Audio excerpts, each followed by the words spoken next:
நம்பகத்தன்மையான செய்திகளுக்கு ஆர்டிஎம். வணக்கம், நான் கோகிலவாணி கிருஷ்ணன். முதலில் முதன்மை செய்திகளை காண்போம்.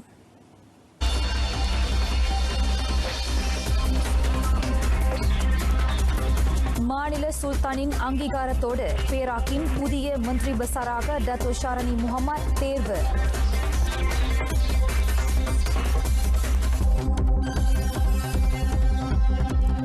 தொற்றால் பாதிக்கப்பட்டவர்களின் எண்ணிக்கை மீண்டும் 3 இலக்கத்திற்கு குறைந்தது.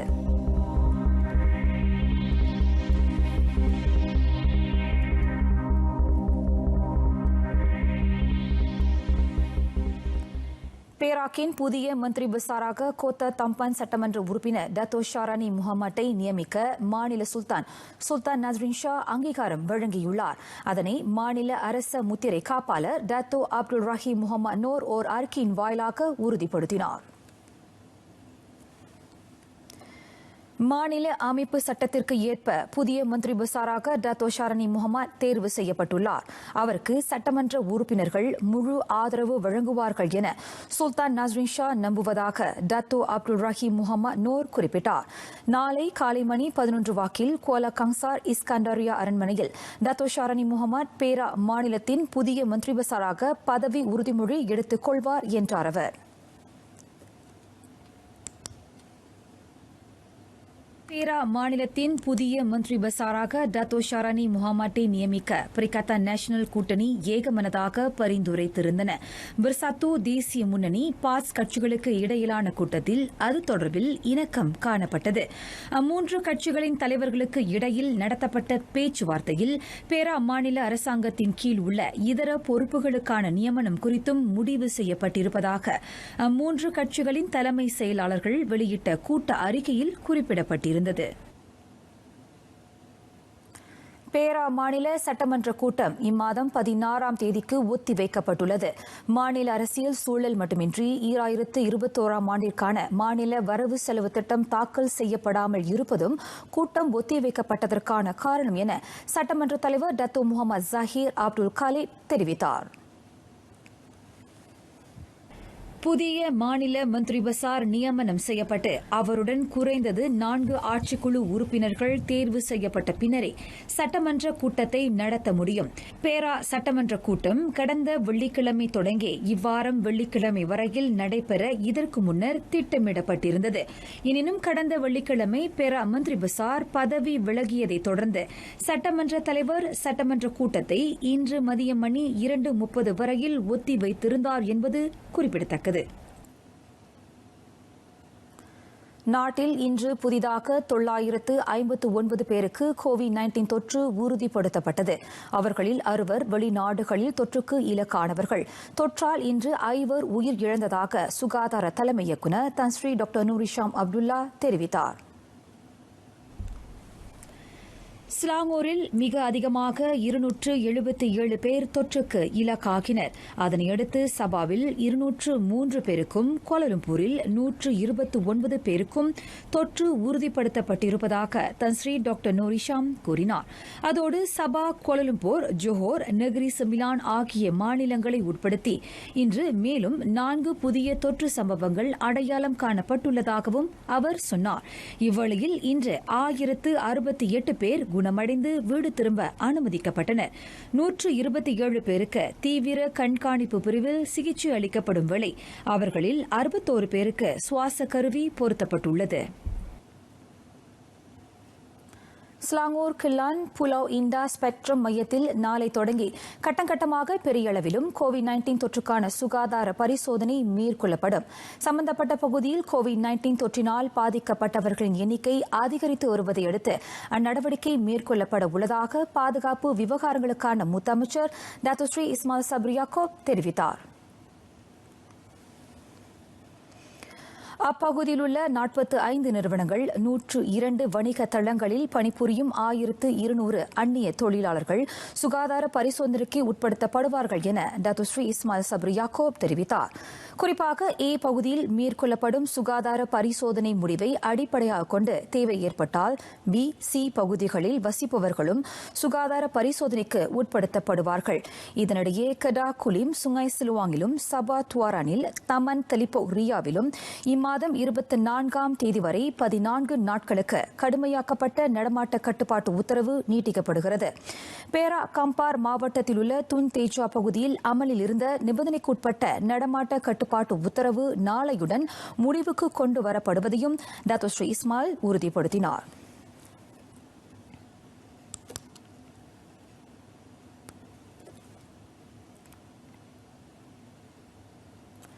மக்களவை செய்திகள். பல்வேறு குற்றங்களுக்காக இதுவரை 2742 மலேசியர்கள் வெளிநாடுகளில் கைது செய்யப்பட்டிருப்பதாக வெளியுறவு அமைச்சு தெரிவித்தது. அதில் குறிப்பாக போதைப்பொருள் தொடர்பான குற்றங்களுக்காக மிக அதிகமாக 1434 பேர் கைது செய்யப்பட்டதாக வெளியுறவு துணை அமைச்சர் டாக்டர் கமருடின் ஜாஃபார் தெரிவித்தார். மோசடி தொடர்பில் 406 பேரும், போலி கடன் பற்று அட்டை விவகாரத்திற்காக 132 பேரும் வெளிநாடுகளில் கைது செய்யப்பட்டனர். அதே சமயம் சுங்க குடிநுழைவுத்துறை சார்ந்த குற்ற செயல்களில் 155 பேர் கைதாகியுள்ளனர். வெளிநாடுகளில் உள்ள மலேசிய தூதரகத்தின் வாயிலாக அத்தகவல்கள் பெறப்பட்டுள்ளன. பிடிப்பட்டவர்களின் குடும்பத்தாருக்கு தகவல் வழங்கப்பட்டிருப்பதோடு அவர்களின் நலனும் பாதுகாப்பும் தூதரக தரப்பின் வாயிலாக உறுதி செய்யப்பட்டு வருவதாக டாக்டர் கமருடின் ஜாஃபார் சொன்னார். இவ்வாண்டின் 2ஆம் காலாண்டு வரையில் நாள் ஒன்றுக்கு 11.5 விழுக்காடு அல்லது 1943 லட்சம் லிட்டர் சுத்திகரிக்கப்பட்ட நீர் கையிருப்பு இருந்தது. அதே காலகட்டத்தில் 6 மாநிலங்களில் 15 விழுக்காட்டுக்கும் குறைவான அளவிலேயே சுத்திகரிக்கப்பட்ட நீர் கையிருப்பு இருந்ததாக சுற்றுச்சூழல் நீர்வள துணை அமைச்சர் டாக்டர் அஹ்மத் மஸ்ரிசால் தெரிவித்தார்.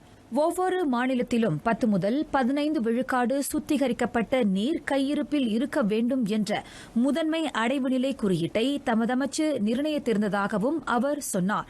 அதில் கிளாந்தான், கடா, ஸ்லாங்கூர் ஆகிய மாநிலங்கள் மிக குறைவான அடைவு நிலையை எட்டியிருப்பதால் அங்குள்ள நீர் சுத்திகரிப்பு ஆலைகள், பழுதான நீர் தொட்டிகள் உட்பட நீர்வளம் சார்ந்த இதர சேவைகள் மறுசீரமைக்கப்படும் என்றார் அவர். நகர்ப்புறங்களில் வெள்ள பிரச்சினைக்கு தீர்வு காண வடிகால் வசதிகளை வடிகால் நீர்ப்பாசனத்துறை மேம்படுத்தியுள்ளது. அதற்காக சுற்றுச்சூழலுக்கு பாதகத்தை ஏற்படுத்தாத முறை பயன்படுத்தப்படுவதோடு ஊராட்சி மன்றங்களுடனும் ஒத்துழைப்பு மேற்கொள்ளப்படுவதாக சுற்றுச்சூழல் நீர்வள துணை அமைச்சர் டாக்டர் அஹ்மத் மஸ்ரிசால் முகமது தெரிவித்தார். குறிப்பாக மேம்பாட்டு நடவடிக்கைக்கு பின் சம்பந்தப்பட்ட பகுதியில் நீர் தேங்காமல் இருப்பதை உறுதி செய்ய தற்காலிக தேக்கங்களை அமைப்பது உட்பட பல்வேறு நடவடிக்கைகளும் மேற்கொள்ளப்படுகின்றன.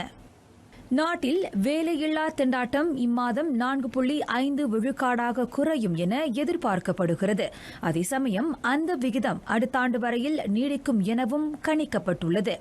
நாட்டின் பொருளாதாரத்திலும் ஆட்பல சந்தையிலும் கோவிட்-19 வைரஸ் தொற்று ஏற்படுத்தியுள்ள தாக்கத்தை குறைக்க அரசாங்கம் செயல்படுத்திய பல்வேறு பொருளாதார ஊக்குவிப்பு திட்டங்களின் வழி வேலை இல்லாதோரின் எண்ணிக்கையை குறைக்க முடிந்திருப்பதாக மனிதவள அமைச்சர் டாக்டர் ஸ்ரீ எம் சரவணன் தெரிவித்தார். மிதமான நிலையில் காணப்பட்டாலும் கடந்த ஜூன் தொடங்கி ஆட்பலத்துறை தொடர்ச்சியான மேம்பாட்டை பதிவு செய்வதை காண முடிவதை அமைச்சர் சுட்டிக்காட்டினார். குறிப்பாக கடந்த நவம்பர் 27ஆம் தேதி வரை வேலை தேடிக் கொண்டிருந்த 3,72,934 பேரில் 1,20,296 பேர் வேலைக்கு அமர்த்தப்பட்டதாகவும் அமைச்சர் சொன்னார். 4ஆம் தொழிலியல் புரட்சி குறைவான திறன் சார்ந்த துறைகளை இலக்காக கொண்டிருப்பதால் அது நாட்டு மக்களின் வேலை வாய்ப்பை குறைக்கவில்லை. மாறாக அந்நிய தொழிலாளர்களை அதிகம் சார்ந்திருக்கும் நிலையை அது குறைக்க உதவுவதாக அனைத்துலக வாணிப தொழிலியல் துணை அமைச்சர் டாக்டர் லிம் பன் ஹோங் தெளிவுபடுத்தினார். 4ஆம் தொழிலியல் புரட்சி நாட்டு மக்களுக்கு குறிப்பாக வேலை வாய்ப்பு விவகாரத்தில் எதிர்மறையான தாக்கத்தை ஏற்படுத்தாமல் இருப்பதை உறுதி செய்ய அரசாங்கம் மேற்கொண்டிருக்கும் நடவடிக்கைகள் குறித்து எழுப்பப்பட்ட கேள்விக்கு துணை அமைச்சர் இவ்வாறு பதிலளித்தார். 1990ஆம் ஆண்டு தொழிலாளர்களுக்கான குறைந்தபட்ச வீடமைப்பு குடியிருப்பு அடிப்படை வசதிக்கான சட்டத்தை முதலாளிமார்கள் பின்பற்றுவதன் வாயிலாக தொழிலாளர்களின் நிதிச் சுமையை குறைக்க முடியும். அந்த சட்ட அமலாக்கத்தை கடுமையாக்குவதன் வாயிலாக தொழிலாளர்கள் வசதியான தங்கும் இடங்களை பெறுவதை உறுதி செய்ய முடியும் என மனிதவள அமைச்சர் டத்துஸ்ரீ எம் சரவணன் தெரிவித்தார். 1990ஆம் ஆண்டு தொழிலாளர்களுக்கான குறைந்தபட்ச வீடமைப்பு குடியிருப்பு அடிப்படை வசதிக்கான சட்ட அமலாக்கம் உள்நாட்டு வெளிநாட்டு தொழிலாளர்கள் என அனைவரையும் உள்ளடக்கியுள்ளது. எனவே அச்சட்டம் அந்நிய தொழிலாளர்களின் நலனை மட்டுமே பேணும் எனும் கண்ணோட்டம் முற்றிலும் தவறானது என்பதை டத்துஸ்ரீ எம் சரவணன் தெளிவுபடுத்தினார். நாட்டிலுள்ள அனைத்து தொழிலாளர்களுக்கும் பாதுகாப்பான வீடமைப்பு திட்டத்தை ஏற்படுத்தித் தர ஏதுவாக அச்சட்டம் அறிமுகம் கண்டுள்ளது அமைச்சர் சுட்டிக்காட்டினார். குறிப்பாக தங்குமிட வசதியை ஏற்படுத்தி தருவதன் வாயிலாக புறநகர் பகுதிகளில் இருந்து நகர்ப்புறங்களுக்கு வேலைக்கு வரும் தொழிலாளர்களின் நிதி சுமையை குறைக்க முடியும்.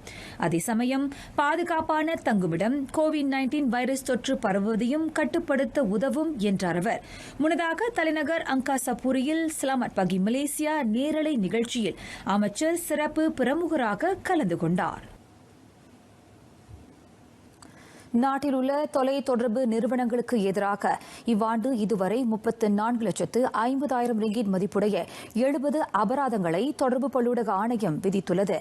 வாடிக்கையாளர்களின் விவரங்களை முறையாக உறுதி செய்யாமல் அவர்களுக்கு சிம் அட்டையை விற்ற குற்றத்திற்காக அந்த அபராதம் விதிக்கப்பட்டது.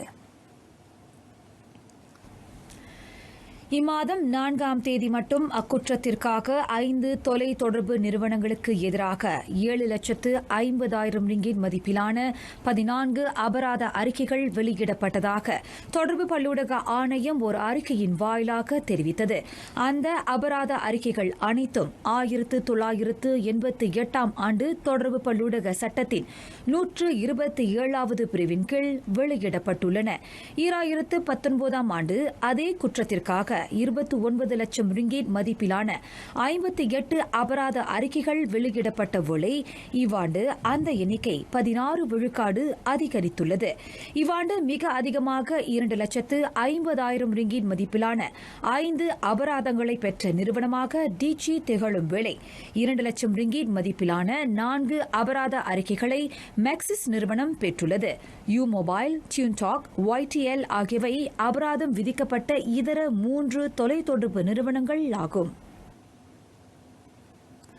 கிள்ளான் பள்ளத்தாக்கில் உள்ள Petaling, Kuala Lumpur, Hulu Selangor, Kuala Selangor ஆகிய 4 பகுதிகளில் நீர் விநியோகம் வழக்க நிலைக்கு திரும்பியது. நேற்று அதிகாலையில் ஏற்பட்ட நீர் விநியோக தடை இன்று நண்பகல் மணி 12க்கு முழுமையாக சீரடைந்ததாக ஐஸ்லாங்கூர் நிறுவனத்தின் வர்த்தக தொடர்பு பிரிவு அதிகாரி அலீனா பசேரி தெரிவித்தார். நீர் விநியோக தடையால் பாதிக்கப்பட்ட இதர பகுதிகளான குவாலலாங்காட், கில்லான், ஷாலாம், கோம்பாக்கில் நிலைமை சீரடைந்து வருவதாக எலினா பசேரி சொன்னார். நீர் விநியோகம் தடைப்பட்ட பகுதிகளில் உள்ள மக்களுக்கு தேவையான உதவிகள் செய்து தரப்படும் என்றார் அவர். ஸ்லாங்கோர் ஆற்றில் ஏற்பட்ட மாசால் ரந்தாவ் பஞ்சாங் நீர் சுத்திகரிப்பு ஆலையின் பணிகள் நிறுத்தப்பட்டதை அடுத்து நீர் விநியோக தடை ஏற்பட்டது. மேலும் சில உள்நாட்டு செய்திகளை காண்போம். மார்டி மலேசிய விவசாய மேம்பாட்டு ஆய்வுக் கழகத்தின் தகவல் தொழில்நுட்ப பிரிவின் முன்னாள் இயக்குநரை கொலை செய்ததாக நம்பப்படும் நால்வருக்கு எதிராக கோலாலம்பூர் மேஜிஸ்ட்ரேட் நீதிமன்றத்தில் குற்றம் சாட்டப்பட்டது. எனினும் கொலை வழக்குகள் உயர் நீதிமன்றத்தின் அதிகாரத்துக்கு உட்பட்டது என்பதால் அந்நாளிடமிருந்து வாக்குமூலம் எதுவும் பதிவு செய்யப்படவில்லை. 22 வயது எஸ் விக்னேஸ்வரன், 23 வயது பி கோகிலன், எம் ரவீந்திரன், 27 வயது டி சுகு ஆகியோருக்கு எதிரான குற்றச்சாட்டு மேஜிஸ்ட்ரேட் வாங் சாய்சியா முன்னிலையில் வாசிக்கப்பட்டது. வீடு புகுந்து கொள்ளையிட முயன்றபோது ஒரே நோக்கத்தோடு 73 வயது டாக்டர் வான் ஹசான் வான் எம்போங் உயிரிழக்க காரணமாக இருந்ததாக அவர்களுக்கு எதிராக குற்றம் சாட்டப்பட்டது. நவம்பர் 29ஆம் தேதி அதிகாலை மணி 3:35க்கும் 4க்கும் இடைப்பட்ட நேரத்தில் தலைநகர் புக்கிட் பண்டாராயா ஜலான் மாம்புவில் உள்ள டாக்டர் ஒன் ஹசானின் பங்களோ வீட்டில் அவர்கள் அக்குற்றத்தை புரிந்ததாக தெரிவிக்கப்பட்டது. வீடு புகுந்து கொள்ளையிட முயன்ற 2 ஆடவர்களுடன் ஏற்பட்ட கைகலப்பில் டாக்டர் ஒன் ஹசான் கத்தி குத்து காயங்களுக்கு இலக்காக உயிரிழந்த வேளை அவரது 70 வயது மனைவி ஷரீஃபா யூசுப் வலது கையில் பலத்த காயங்களுக்கு இலக்கானார். குற்றவியல் சட்டத்தின் 302-34வது பிரிவுகளின் கீழ் அந்நால்வரும் கொலை குற்றச்சாட்டை எதிர்நோக்கியுள்ளனர். குற்றம் நிரூபிக்கப்பட்டால் மரண தண்டனை விதிக்கப்படலாம். தடயவியல் அறிக்கைக்காக காத்திருப்பதால் இவ்வழக்கு விசாரணை மார்ச் 9ஆம் தேதி செவிமடுக்கப்படும். இந்நிலையில் அதே நாளன்று தித்திவாங்சாவில் உள்ள மற்றொரு வீட்டிலும் கொள்ளையிட்டதாக அவர்களுக்கு எதிராக 2வது வழக்கும் பதிவு செய்யப்பட்டுள்ளது.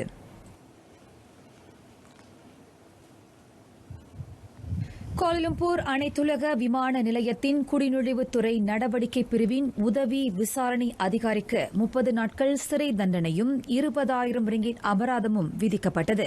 கடந்த வாரம் குடிநுழைவுத்துறையால் கைது செய்யப்பட்ட சீன நாட்டவர்களை விடுவிக்க 12,000 ரிங்கிட் கையூட்டு பெற்ற குற்றச்சாட்டை 26 வயது ஜலிசி இஸ்மாயில் ஒப்புக்கொண்டதை அடுத்து நீதிமன்றம் அந்த தண்டனையை விதித்தது.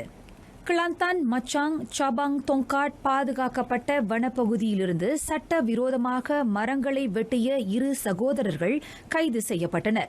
36, 49 வயது மதிக்கத்தக்க அவ்விருவரும் வெட்டப்பட்ட பல்வேறு வகையான மரக்கட்டைகளை லாரியில் ஏற்றி செல்லும்போது கைது செய்யப்பட்டதாக மாநில வனத்துறை இயக்குநர் அப்துல் கலீம் அபுசமா தெரிவித்தார்.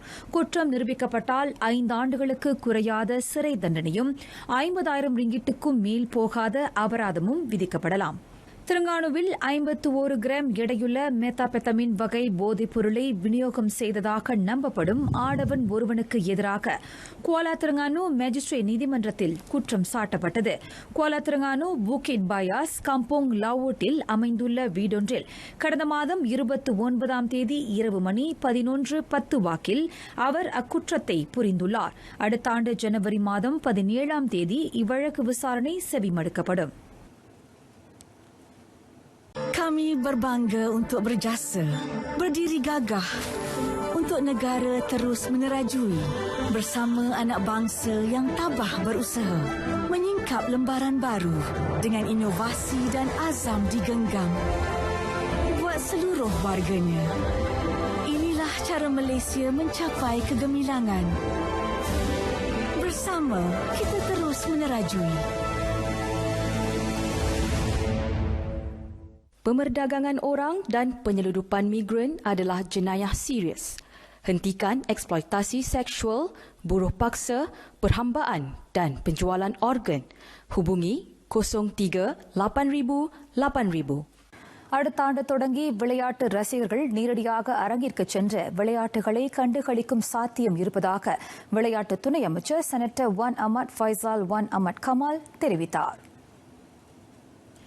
நடமாட்ட கட்டுப்பாட்டு உத்தரவு கடுமையாக்கப்பட்ட பகுதிகளை தவிர்த்து இதர பகுதிகளில் மாநிலம் கடந்து பயணிக்க அனுமதி வழங்கப்பட்டுள்ளதால் விளையாட்டு நடவடிக்கைகள் தொடர்பான SOP நிர்ணயிக்கப்பட்ட நடைமுறைகளில் தளர்வுகளை வழங்கும் பரிந்துரை ஒன்றை தேசிய பாதுகாப்பு மன்றத்திடம் சமர்ப்பித்திருப்பதாக செனட்டர் ஒன் அமட் ஃபைசால் கூறினார். தலைநகரில் நிகழ்ச்சி ஒன்றில் கலந்து கொண்ட பின்னர் அவர் செய்தியாளர்களிடம் இதனை தெரிவித்தார்.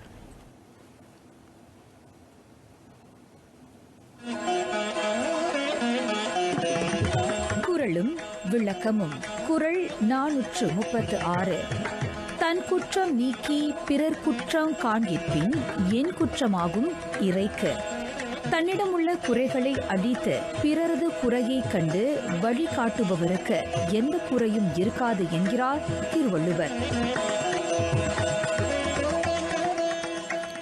நாளை பிற்பகல் மணி 1:30க்கு மை ஃப்ரீவியூ அலைவரிசை 123 தமிழ் செய்தி கொண்டு வருகிறோம். மீண்டும் சந்திப்போம்.